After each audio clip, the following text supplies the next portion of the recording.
Ikaze nanone nshuti bakunzi bacu hano kuri News Lab TV, reka mbasuhuze mbifuriza kugira ibyiza byose bitangwa n'ikiganza cy'Uwiteka, ndetse mbashimira ku rukundo mukomeje kugenda mutugaragariza mukanda subscribe cyangwa sabone, like, ibitekerezo muduha ndetse n'uburyo musangiza abandi aya makuru, turabishima cyane. Aka kanya ntabwo nkeneye ngo nizimbe mu magambo ntinde kubagezaho amakuru, birahishuwe, bishyizwe hanze, bishyizwe ahagaragara ahabona mugane w'umunyarwanda. Urufu rwa Lieutenant Willy Ngoma, ese wamenye ko habayeho uburangare ku ruhande rwa AFC M23? Ese wamenye ko hari ibyo M23 itabanje gutegura? Ese wamenye ko hari ikosa M23 yakoze mu by'ukuri mu ntangiriro zo ku kwezi, rikaba bivugwa ko ari rimwe mu byatumye mu by'ukuri drone zibasha kurasa Lieutenant Willy Ngoma? Aha rero bamwe barahashingira bavuga ko M23 yabirimo abagambanyi, ariko kandi ku rundi ruhande ndagira ngo hangaha mbi clarifying babwira ukuri guhari kwa makuru. Lieutenant Willy Ngoma yarapfuye ntibikiri inkuru. Ejo bundi rwose ku munsi wa kabiri nibwo inkuru yabaye kimomo, hamenyekanye rero andi makuru mashya ku gitero cyahitanye uyu muvugizi wa M23 mu bya gisirikare. Ndagira ngo mbanze nkureho n'urujijo ku makuru ari gutangazwa n'abaguruhande rwa guverinoma Kinshasa ari gusohoka amaginga ya, bari kuvuga ko ngo nyuma y'iminsi biri haba igitero ngo cya drone hafi ya Rubaya, ahavuga ko hari ikirombe ngo cyahawe Leta Zunze Ubumwe za Amerika ngo cyahitanye abantu benshi, kigakomerekeramo abayobozi batandukanye ba Alliance Fleuve Congo M23, aho hari n'abapfuye. Bimwe mu binyamakuru byo ku ruhande rwa guverinoma bikora propaganda biravuga ko ngabo bapfuye ngo bashyinguwe kuri uyu wa kane tariki 26 Gashyantare 2026, bikavuga ko ngo imihango yo gushyingura yabereye ngo mu bwami bwa Bahunde mu gace ka Kamuronza mu mudugudu wa Nzoro ni hafi ya Ngoma muri teritwari ya Masisi. Nta makuru yizewe yari yakirwa hanze kuko bari Lieutenant Willy Ngoma yaba yashyinguwe. Ndagira ngo babwire ko rwose ababimbashije muri comment ntago aya makuru ari ukuri. Icyo nshaka kuvuga rero, ahubwo nshaka ko tunibandaho, urugamba rurakomeje ndetse M23 iri kugenda mu by'ukuri yesurana bikomeye n'igisirikare cya Kongo n'abambari bacyo, aho uyu mutwe uri kwihorera mu buryo budasanzwe. Nabwiye ko hari bamwe mu basirikare bo mu gisirikare cya Repubulika Iharanira Demokarasi ya Kongo bakomeje gusigura ubuzima ku mirongo y'urugamba, aho nabwiye urupfu rw'umwe wa generali witwa Machano Tabangeshe wahoze mu mutwe wa Raya Mutomboki winjiye muri FARDC mu mwaka 2020, bikavuga ko yaguye mirwano yabereye muri Masisi ku munsi w'ejo inkuru yari yabaye kimomo. Ariko kandi hari uduce twinshi tugera kuri 5 twafashwe hagati y'impande zombi ubwo barwanaga. Uduce FARDC yari yisubije M23 iza kutuyambura budakeye kabiri, kubera ko habayeho icyitwa Riyog. Biroroha cyane kutwisubiza mu buryo bukomeye, harimo agace ka Kasenyi, Luke, Katobotobo, Kaniro ndetse na Kazinga. Ahangaha ndagira ngo ntabari byo ntindaho, nubwo hari imirwano maginga ya ndaza kubibabwiraho. Ndagira ngo babwire ikosa ryabayeho ryasize Lieutenant Willy Ngoma yitabye Imana cyangwa se azize ibitero bya drone z'igisirikare cya Repubulika Iharanira Demokarasi ya Kongo. Reka mbere kuri aya makuru yandi ari gushyirwa hanze kukuba cyangwa se andi makuru yashyizwe hanze ku gitero cyahitanye Lieutenant Willy Ngoma. Ahangaha birakomeye cyane. Amakuru mashya aravuga ko Lieutenant Willy Ngoma we n'abandi 18 ubwo bombi bari kumwe ni 19 ngo nibo bapfuye. Hanyuma bikavugwa neza ko ni kwa gatatu ibiro ntaramakuru Reuters by'Abongereza byari byatangaje ko ngo byahawe amakuru yuko ngo abantu 9 aribo baguye muri kiriya gitero, ariko haza gutangazwa andi makuru n'ikinyamakuru Dipolomasi gisanzwe gikorana bya hafi n'ubutasi bwa Uganda kivuga ko abantu 19 barimo Lieutenant Willy Ngoma aribo bapfuye. None iki gitangazamakuru kikavuga ko bitangira Lieutenant Willy Ngoma ngo ndetse n'abagenzi be bari bitabiriye inama yo gutanga ingamba yabaye mu ijoro ryo ku itariki 24 ni kwa kabiri. Ni inama yabereye mu nzu iherereye muri teritwari mu gace ka Rubaya muri teritwari ya Masisi. N'urwuri amakuru avuga ko ari urwa General Gahizi Inosa wo mu ngabo za Kongo Kinshasa FARDC. Dipolomasi mu makuru ivuga ko yahawe n'amasoko menshi azi byabaye, ivuga ko Lieutenant Willy Ngoma n'abayobozi bakuru b'ingabo za FARDC bari bateraniye muri iyo nzu mu rwego rwo kuganira ku ngamba zo guhangana n'imirwano yarimo gukaza umurego hafi y'umujyi wa Rubaya ukungahaye ku mabuye y'agaciro ya Koruta. Noneho mu bari bitabiriye iyo nama harimo n'umugaba mukuru w'ingabo za M23 General Sultan Makenga, iyo nama rero ngo yabaye kugeza mu masaha y'urukerera nyuma y'ibiganiro ndetse no gufata ingamba zitandukanye muri ibyo biganiro. Bamaze gufata amafunguro birangira amakenga avuye muri iyo nzu, byari mu masaha ya saa 8 z'ijoro, aherekezwa n'imodoka nke z'abari bamucungiye umutekano. Makenga amaze kugenda, amaze gusohoka muri iyo nzu, Willy Ngoma na bagenzi be ngo bagumye muri iyo nzu bakomeza kuganira batera n'urwenya. Bigeze mu masaha ya saa 9 z'urukerera ngo nibwo nawe yavuye muri iyo nzu yerekeza ahantu hatatangajwe n'ikinyamakuru. Noneho ngo abasirikare bakuru ba AFC M23 ngo icyakora ngo ubwo bari mu nama ngo ntibari bazi ko hari drone y'ubutasi iri kuzenguruka hejuru yabo ikurikirana uko ibintu byifashe, kurikiranira hafi ibikorwa n'ingendo mu by'ukuri zarimo zibera muri ako gace. Ariko amakuru avuga ko hari drone yari yakoze ubutasi. Amakuru akavuga ko ngo mu gihe imodoka zari zitwaye Willy Ngoma zari mu muhanda mu ijoro, ngo nibwo drone y'intambara hisire kuri bisasu bikomeye ko yari yamaze kumenya amakuru kariwe irasa kuri izo modoka nta guhusha. Noneho umwe mu bahaye ikinyamakuru amakuru ngo namakuru yizewe yavuze ko ngo icyo gitero ngo cyarihuse cyane kandi cyari gifite imbaraga zidasanzwe z'umurengera. Avuga ati imodoka zahise zangirika, abantu 19 barimo Lieutenant Colonel Willy Ngoma ndetse n'abari bashinzwe umutekano we bahita basiga ubuzima. Ubwo rero amakuru akavuga ko abapfanye na Willy Ngoma ngo biganjemo abagize umutwe wihariye ushinzwe kurinda abayobozi bakuru ba M23, umutwe w'abakomando b'intarumikwa bafite ubunararibonye ku rugamba bashinzwe gucungira umutekano abayobozi bakuru buriya mutwe. Aho FARDC niyo yigambye bwa mbere ko yivuganye Willy Ngoma, nubwo ubu butumwa yaje kubusiba bidasobanuye ko wenda yabeshyaga, ahubwo nuko mu cyukuri yari yamaze kubona ko kubitangaza bisobanuye kurenga kwemera ko bari kurenga ku gahenge mu buryo bumwe cyangwa ubundi. Ahangaha nabwo ari byo ngira ngo ntindeho. Willy Ngoma yazize telefone nkuko amakuru abigaragaza. Ngira ngo murabizi ko muri teritwari ya Masisi twatumaze iminsi mike tubatangarije inkuru nziza, ndetse si ni Masisi gusa ahubwo mu bice bitandukanye M23 igenzura hari hagarutse service zo guhamagara kuri telefone ndetse na internet zasubijweho. Ubwo rero byumvikana ko muri teritwari ya Masisi na Rucuru n'ahandi ikitwa itumanaho ibintu byari uburyohe. Aka kanya ngira ngo babwire ko nyuma y'urupfu rwa Willy Ngoma n'intambara ziri kubera muri Masisi, ikoranabuhanga ikitwa internet, amarezo byakuweho ntago biri gukunda gukomunika. Noneho twabwiye ko mu by'ukuri ikijyanye n'ama connection cyagarutseho bigizwemo uruhare na M23. Byari nyuma y'ukwezi service nyuma y'ukwezi izi service zihagaritswe. Imiyoboro ya Airtel, Orange ndetse na Africell yasubijweho, byari mu ijoro ryo ku itariki ya mbere, byari kuwa mbere tariki 16 Gashyantare uyu mwaka 2026. Ariko bikagwa ko imiyoboro ya Vodacom ariyo gusa itarasubizwaho na maginga ya. Ariko ibi ntago ari byo ngira ngo mvuge. Ni kuvuga ngaha Willy Ngoma biravuga ko ngo yarari kuri telefone, buriya ngo drone yagiye kumurasa imurebera, imureba nyine imenya amasinyari, ifite amasinyari ya telefone.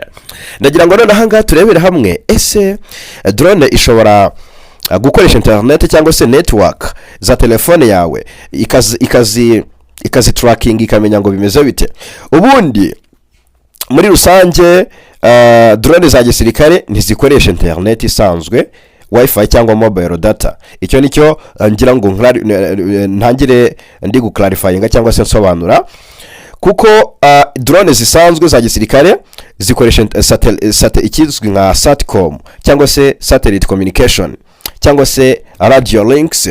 Ubwo izo ziba zifunze ziri encrypted, ni encrypted military systems. Noneho ikijyanye wenda aho bituruka kugira ngo habeho icyemezo cyo kurasa, akenshi gifatwa n'umuntu uri ku cyicaro cya gisirikare. No kuvuga ngo drone nta pilot igira, nta muntu uyirimo ngavuga ngo tugeze aha, ahubwo aho yahagurukiye uburyo bari kuyikontrola nibo bafata icyemezo ngo irase mu gihe wenda yamaze gupima runaka mu gipimo runaka. Nuko ngo icyemezo cyo kurasa kenshi gifatwa n'umuntu uri ku cyicaro cya gisirikare. Noneho ubwo mu by'ukuri ikijyanye wenda n'uburyo amakuru akururwa, umuntu uri targeted cyangwa se uri muri target bigenda bite kugira ngo bakurure telefone ye naho ari ibintandaro y'urupfu rwe. Drone uribaza niba ikurura telefone wenda ukavuga uti wenda nka leta nako nayo Ngoma akaba yarafite telefone ari nko kuri internet cyangwa se ari gukomunika, hanyuma bikarangira drone ikuruye aho ari ikuriye telefone. Mu by'ukuri drone ntigikurura telefone nkuko rukuruzi ikurura icyuma, ariko hari uburyo bwa electronique buri ari uburyo bwitwa ngo ni electronic intelligence. Ni uburyo hakaba n'uburyo bwo sinyare ikitwa nka signal tracking bushobora gukoreshwa n'ingabo cyangwa se igisirikare runaka. Ndagira ngo tubirebere hamwe uko bikorwa muri rusange.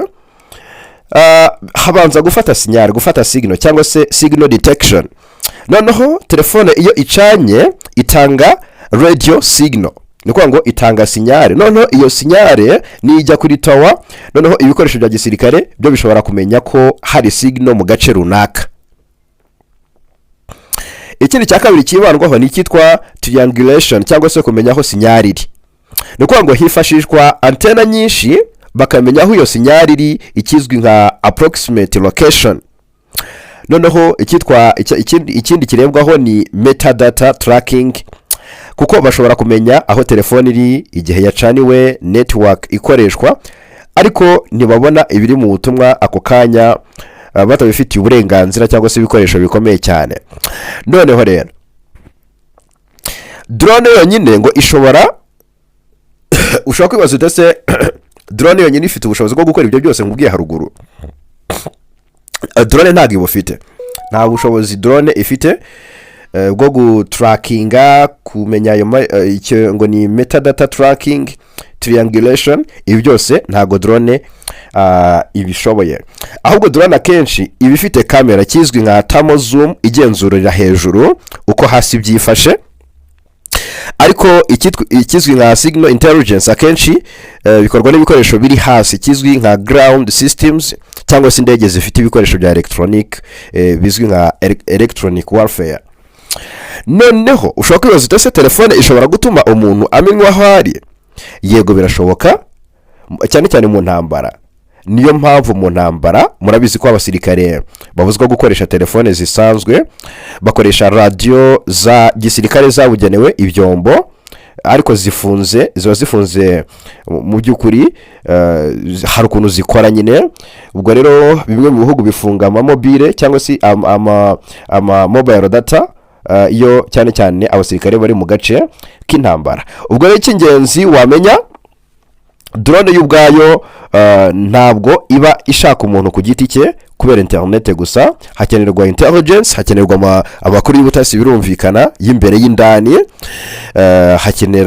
hakenerwa ikitwa nka surveillance, hakenerwa ikitwa signal detection, ubwo ndetse na confirmation mbere yo kurasa.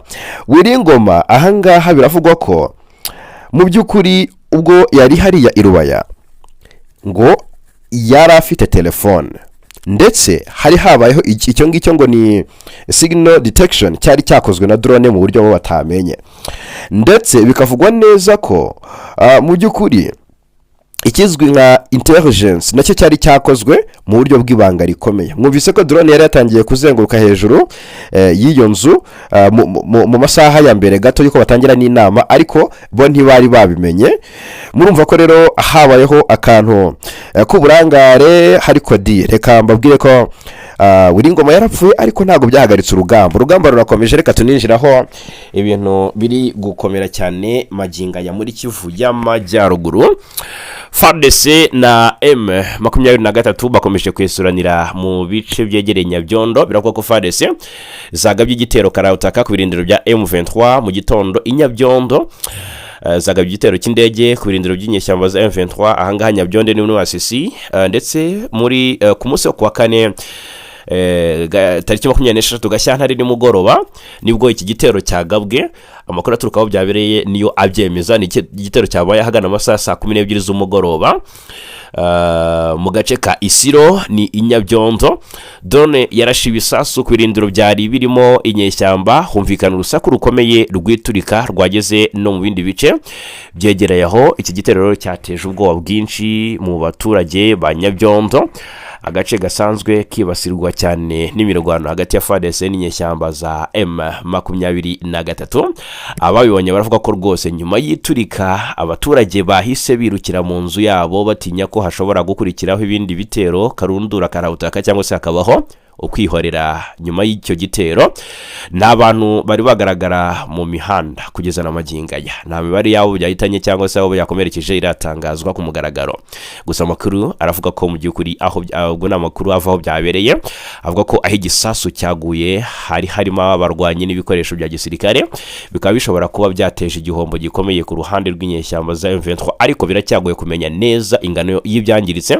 Iki gitero kikaba rero kibaye mu gihe n'ubundi bikorwa bya gisirikare bikomeje kwiyongera mu gace ka Masisi, aho FARDC iri kugerageza kugabanya ubushobozi bw'inyeshyamba za M23 zikomeje kugaragara mu duce dutandukanye twa Kivu ya ruguru. Twibutse ko mu mpera za 2025 nibura ibindi birindiro bitatu by'inyeshyamba za M23 byari byarashenywe n'ibitero by'indege inyabyondo, bigaragaza ko ingabo za Kongo zongeye gukoresha indege mu rugamba rwo mu gace k'ingenzi. Muri rusange umutekano aracyari muke muri aka gace, aho abaturage bakomeje kugirirwaho ingaruka n'imirwano ikomeje guhuza impande zombi hariya muri Kivu y'Amajyaruguru ndetse na Kivu y'Amajyepfo. Hanyuma muri teritwari ya Masisi M23 yafashe uduce tw'ingenzi natangiye nkubwira. Ahangaha rero ndagira ngo babwire ko agace kitwa Luke, Kasenyi na Katotobo twongeye kujya mu maboko y'umutwe wa Alliance Fleuve Congo. Amakuru agaragaza ko izi nyeshyamba zongeye kwigarurira utwo duce nyuma y'imirwano yahuje izi mpande zombi zihanganye. Ni mu gihe umutekano muri teritwari ya Masisi no muri Kivu ya ruguru muri rusange ukomeje kuzambaho ibice byinshi bihora bihinduranya ubuyobozi bitewe n'imirwano ikomeje hagati y'impande zombi. Akakanya ni FARDC igenzura, ejo ni M23. Rero reka twumve n'ubutumwa M23 yageneye abaturage batuye ahitwa Luke, ubundi tunasoza iyi nkuru. Ukubabwira ngo pole abo twenda kwemera kugira ngo abana bangaruka nguku bagenda baje kuba mu mpande, nasubira kubyemera.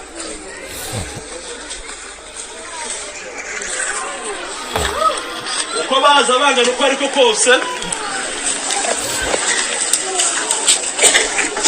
uko bameze kose, ku rugamba tugwana duhagarariwe n'Imana yo mu ijuru, kandi Imana yo mu ijuru niyo rugamba rwacu, kandi urwanira ukuri ntabatsindwa, urwanira ukuri ntabwo aneshwa na rimwe. Rero kumva ko batuka nazagatuye bakaza birukanka ngo baraje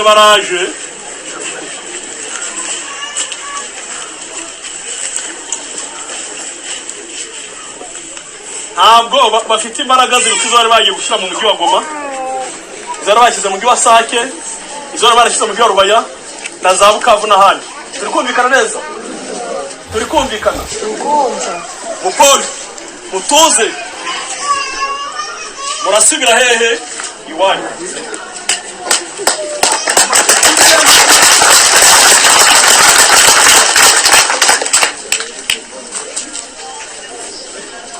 Twebwe dukeneye amahoro. Barasaba ngo nihabeho seserefe, intambara ihagarare, tujya mu biganiro bigamije iki? Amahoro. Ibyo tukabyemera. Ariko bane bagenze bate? Rero babyukije borosoye warusinziriye mwihangane mukore. Kumvikanye? Turi kumwe? Komere? Turahari ku bwanyu. Kumvikanye neza? Turahari ku bwanyu. Ubwana no bagenje bate nibwo baduhamagaye ngo nimuze. Hano nibwo baduhamagaye. Ubu nibwo baduhamagaye. Nibwo badukanguye. Uko rero badakeneye amahoro, bakaba bakeneye intambara, baraje bayibone. Kumvikanye neza? Baraje bayumve. Sawa mwakoze cyane, nta kindi twenda kubatindira, kwari kubabwira ngo kwanza mupole kwanza. Mwumve ko ubuyobozi buri kumwe namwe. kandi bitarenze ejo bundi murasubira iwanyu mwicaye burundu utazongera guhunga.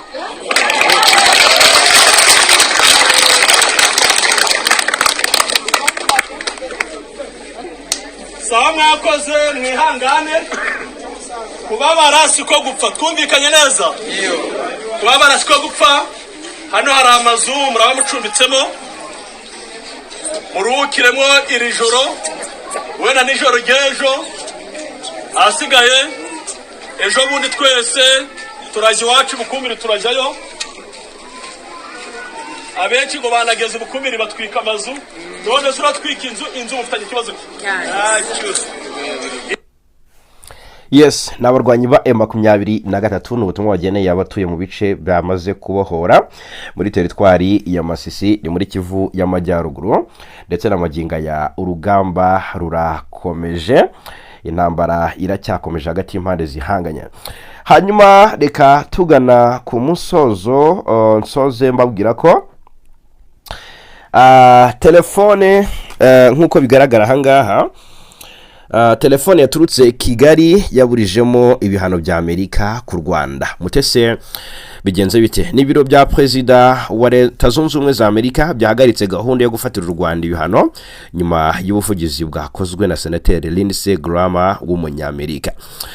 Tumaze iminsi tubabwira ko Kinshasa iri gusabira u Rwanda ibihano, ndetse Amerika yari imaze iminsi yiga ku kijyanye no gufatira u Rwanda ibihano ngo ruzira ko rutigeze rushyira mu bikorwa ibikubiye mu masezerano ya Washington, ariko telefone turutse Kigali ibiburijemo. Hanyuma ni The Wall Street Journal yanditse ko mu mpera za Mutarama uyu mwaka Perezida Kagame yahamagaye Senateri Graham amusaba ubufasha bwo guhagarika umugambi wa White House wo gufatira u Rwanda ibihano. Kuva mu mpera z'umwaka ushize, Amerika yari yarakunze kuvuga ko izahana u Rwanda irushinja kudashyira mu bikorwa amasezerano ya Washington rwasinyanye na Congo Kinshasa mu Kuboza umwaka wa 2025. Graham uyu ngo yemeye ubwo bufasha, asaba White House n'ibiro bya Vice President J.D. Vance kudafata ibyo bihano kubera ko u Rwanda ari umufatanyabikorwa wizewe wa Amerika, bityo ko kurufatira ibihano byarushora kure y'ubufatanye na Washington. Graham kandi ngo yabwiye White House ko u Rwanda rwubahirije gahunda yo kohereza amabuye y'agaciro muri Amerika nyuma y'amasezerano ibihugu byombi byasinyanye. Abayobozi benshi bazi iby'iriya dosiye bavuze ko White House yahise yisubira ku cyemezo cy'ibihano yateganyaga gufata, nubwo abayobozi batandukanye batumvaga kimwe ibyo kubihagarika. Senateri Graham numwe mu bagize ishyaka ry'abarepublican, akaba akomoka muri Carolina y'Epfo, ndetse akanaba umuntu wa hafi cyane wa Perezida Trump.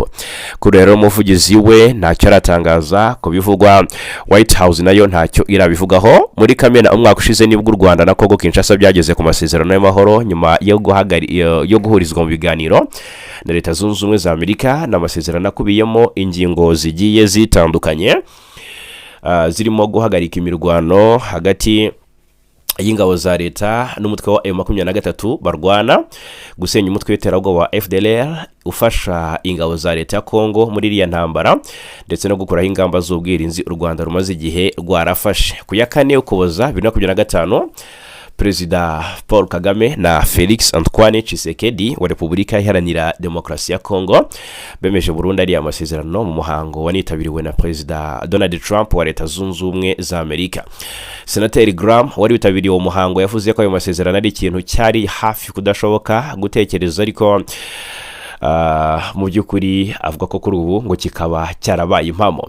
Icyakora nyuma yo kuyasinya, imirwano yongeye kubura hagati y'ingabo za leta ya Congo n'umutwe wa M23 byitwa ko shyigikiwe n'u Rwanda, ni mu gihe M23 ishinja ingabo za Kinshasa kuba arizo zigabaho ibitero. White House yabwiye The Wall Street Journal ko ibikorwa by'u Rwanda mu burasirazuba bwa Congo binyuranyije ku buryo bugaragara n'amasezerano ya Washington, kandi ko Amerika ishaka ko u Rwanda na M23 bihita bikura ingabo zabyo muri ako karere. Umuvugizi wa guverinoma y'u Rwanda Yolande Macron yabwiye kiriya kinyamakuru kiranga itangazamakuru ko u Rwanda rwiyemeje gushyira mu bikorwa ari amasezerano, anashinja Kongo n'imitwe ishyigikiye Kongo gukomeza kuyica. Amakuru avuga ko ibihano Amerika yari imitegura gufatira u Rwanda byagombaga guhabwa abayobozi bakuru barwo n'aba M23 mu rwego rwo kurengera amasezerano ya Washington. Amerika igaragaza impungenge z'uko ari amasezerano ashobora gusenyuka burundu mu gihe nta ngamba zaba zifashwe. Ngayo nguko rero reka mbashimire cyane kubana natwe muri aya makuru yo kuri aya amanywa yo ku wa gatanu tariki 27 Gashyantare 2026. Iyi ni News Lab TV, bibutsa ko aya ari nayo mahitamo yanyu.